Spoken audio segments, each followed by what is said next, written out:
Let's look at the things that we have to note for the present perfect tense. As I said, it's one of the most challenging tenses in English, so there are a few things we have to look out for and keep in mind.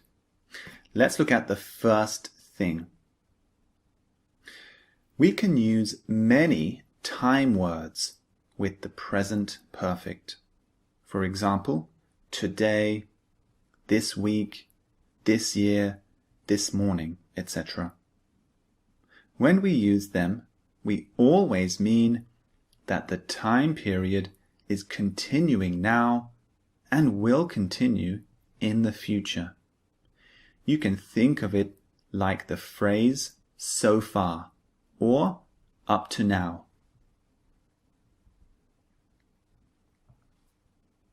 So as I mentioned in the previous lecture, this is one of the key things you have to remember for the present perfect. The time period we're talking about hasn't finished. It's continuing. But the present perfect describes the time period so far, up to now.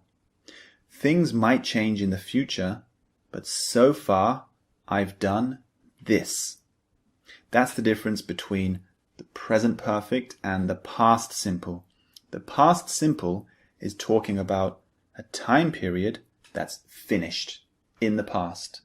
But the present perfect is talking about a time period that's continuing.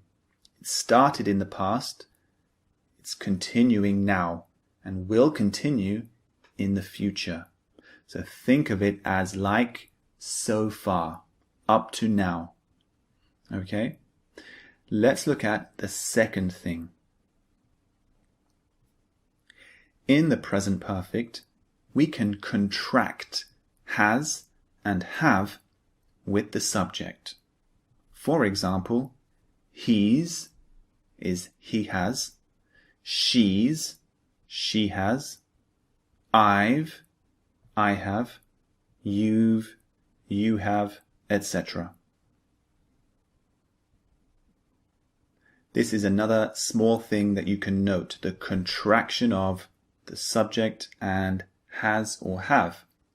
So if I say, I have visited Japan 3 times, I can contract I and have to become I've. I've visited Japan 3 times. This is much more common in spoken English. We contract I and have to become I've. Similarly, if I say, he has visited Australia twice, I can contract he and has to become he's. He's visited Australia twice. So look out for these contractions when you use the present perfect. Let's look at the next thing that we have to note. As I mentioned in the previous lecture, we use ever to mean in your life. For example, have you ever met a famous person? This means, in your life, have you ever met a famous person? So ever is always talking about in your life.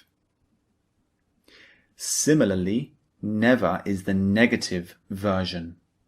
We use never to mean not in your life. For example, I have never seen the movie Toy Story.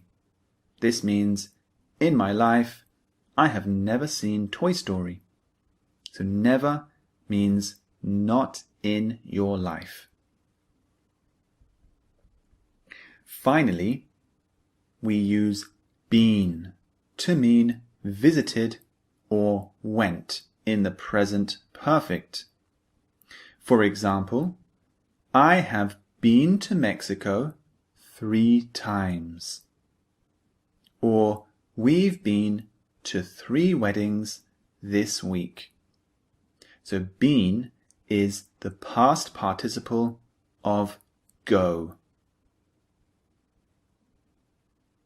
there you have it. Those are the things you need to note for the present perfect tense.